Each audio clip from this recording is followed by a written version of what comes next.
The morning sun cast a golden glow over the small medieval village of Brackenford, inside a stone cottage.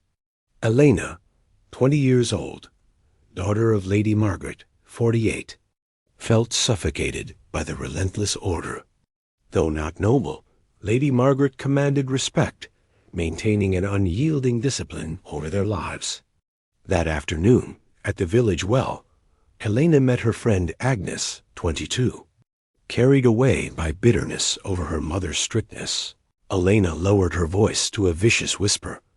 "She's a tyrant. She's just an old woman clinging to her leather strap, waiting for any excuse to use it." She mocked her mother's dignity for a moment of shared sheep laughter. Unseen, unheard, Lady Margaret, 48, carrying a small basket of herbs, had paused nearby, hearing every mocking, cruel word. She retreated in silence. That evening, as the fire burned, Lady Margaret summoned her daughter. The conversation was brief, calm, and absolute. Elena was guilty of public dishonor. Lady Margaret retrieved the thick, worn leather strap from the wooden chest, ready to apply the very correction Elena had mocked at the well. Asterisk, the medieval village of Bracken. Ford bustled with the daily work of peasants, the air thick with the scent of wood smoke and damp earth. Within one modest stone cottage lived Elena, 20 years old, tall and slender, her long dark hair braided neatly down her back. She wore a patched faded green woolen dress and an apron, the uniform of a daughter bound by duty. Her mother, Lady Margaret, 48, though not noble by birth, was accorded courtesy due to her stern dignity. Lady Margaret was known not only for her skill in weaving and maintaining an impeccable household, but also for her unyielding discipline. Elena, 20, however, found this strictness an intolerable chain. That afternoon, carrying a wooden bucket to the village well, she was in a mood for rebellion. The cobblestones were damp, and chickens scratched nearby as she met Agnes, 22 years old, her closest friend at the well. Agnes wore a patched blue dress and a kerchief covering her sandy brown hair. "Always," Elena sighed, setting her bucket down.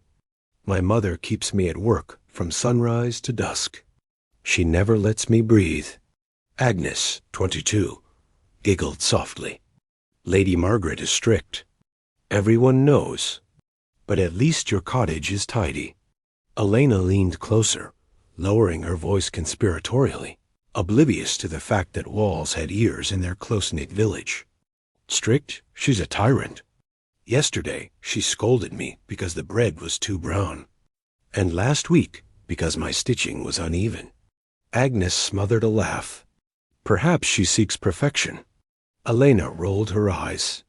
"Perfection. She seeks control. She stands like some queen of the house, giving orders. I swear sometimes I think she loves her rules more than me, carried away by her bitterness and the thrill of shared dissent." Elena added the cruelest cut. "She struts about as though she's still young and strong. But truth be told, she's just an old woman clinging to her leather strap, waiting for any excuse to use it." Agnes gasped, but her lips curled in amusement. "Elena, hush." "She won't hear you," Elena said confidently. "She's busy indoors weaving, no doubt, counting the number of threads as though the world depends on it." The girls burst into quiet, contemptuous laughter.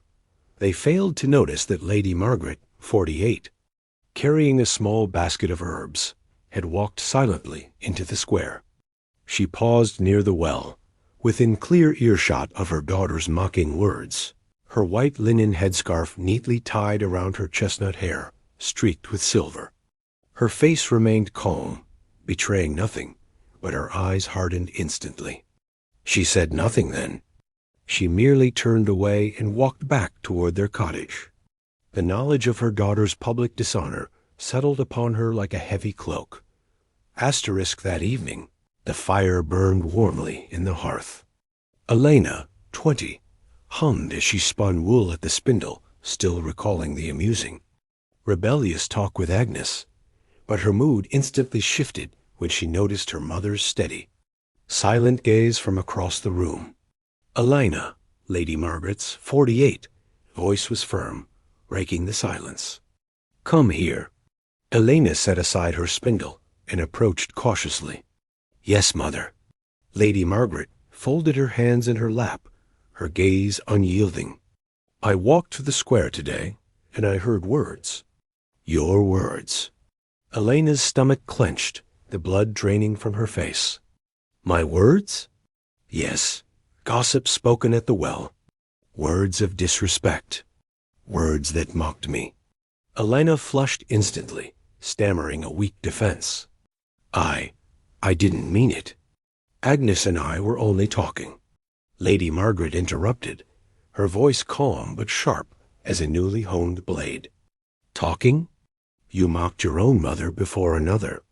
In this household, such dishonor cannot be left uncorrected. You mocked the very order of this home, and I will not allow it." Elena shifted uncomfortably. "It was just a jest." "Surely you wouldn't." Lady Margaret stood, her height and presence filling the small stone cottage. "Elena, you are no child. At 20 years of age, you should understand that words have weight. To mock me is to mock the dignity I have fought to maintain for this family." Lady Margaret walked deliberately to the wooden chest beside the hearth. She opened it slowly, her movements precise. From within, she drew out a thick, worn leather strap. Its surface was darkened from years of use, smooth at the edges, but heavy in her hand. Elena's breath caught. She had seen it before, but never used in her adult memory. "You spoke of this strap at the well, did you not?" Lady Margaret said, holding the strap with absolute authority. "Mocked it as if it were a relic of the past. You dishonored my discipline, and now you will remember its purpose." Lady Margaret pointed to the sturdy wooden bench in the center of the cottage. "Bend over, Elena." Elena's 20 pride flared briefly, but Lady Margaret's unwavering gaze silenced her. With a trembling sigh, Elena obeyed, placing her hands on the bench.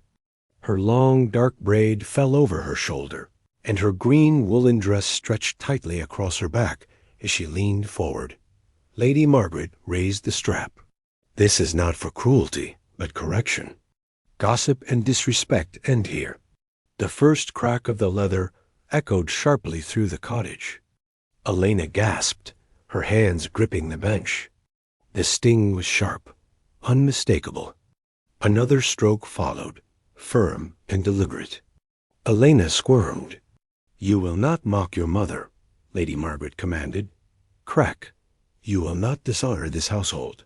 Crack. You will remember respect. Crack." Elena's pride gave way to shame.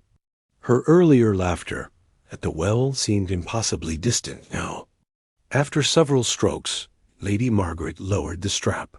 Elena remained bent over, breathing heavily, her cheeks flushed with pain and humiliation. Asterisk, stand up. Lady Margaret, 48, said quietly. Elena, 20, rose, smoothing her woolen dress with trembling hands. She dared not meet her mother's eyes at first. Lady Margaret returned the strap to the chest, closing it firmly, sealing the memory away. She turned back to her daughter. "Discipline is not meant to break you, Elena. It is meant to shape you. A household without respect will crumble, just as surely as a house without stones will fall. Your words destroyed the respect I maintained in this village." Tears stung Elena's eyes. "I am sorry, Mother. Truly sorry. I should not have spoken as I did." Lady Margaret's stern expression softened slightly. She placed a hand on Elena's shoulder, a rare, comforting gesture. "Let this be a lesson you carry in silence. No one else need know what passed here tonight, but in your heart you must remember the weight of your word." Elena nodded, humbled to her core. "I will remember." The fire crackled softly. Mother and daughter sat together in silence, the leather strap tucked away once more. The physical punishment was over, but its weight remained an unspoken reminder of the bond between them, forged not only of blood, but of discipline, respect, and enduring love. The next morning, Elena, 20, rose before dawn. She began her tasks without complaint, her movements purposeful and silent. When she carried the wooden bucket to the village well, she saw Agnes, 22, already there. "Elena," Agnes whispered, leaning close. "Did your mother hear us yesterday?" Elena met her friend's gaze, her own hazel eyes steady and clear. She did not flinch, and she did not smile. "My mother's discipline is her own, Agnes. It is not a matter for village gossip. Let us fetch our water and return to our work." Agnes blinked, surprised by the cold, definitive finality in Elena's voice. She instantly recognized the shift in her friend. The reckless, arrogant girl was gone, replaced by a disciplined adult. The price of the gossip had been paid, and the bond of shared disrespect was broken. Elena returned to the cottage, the leather strap heavy in her memory.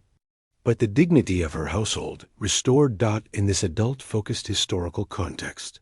Do you believe Lady Margaret's, 48, use of the leather strap was a necessary measure to correct Elena's, 20, public disrespect and maintain the family's social standing in the village? How will this experience affect Elena's future relationships with other adults, given that she was humiliated into correcting her behavior by her own mother?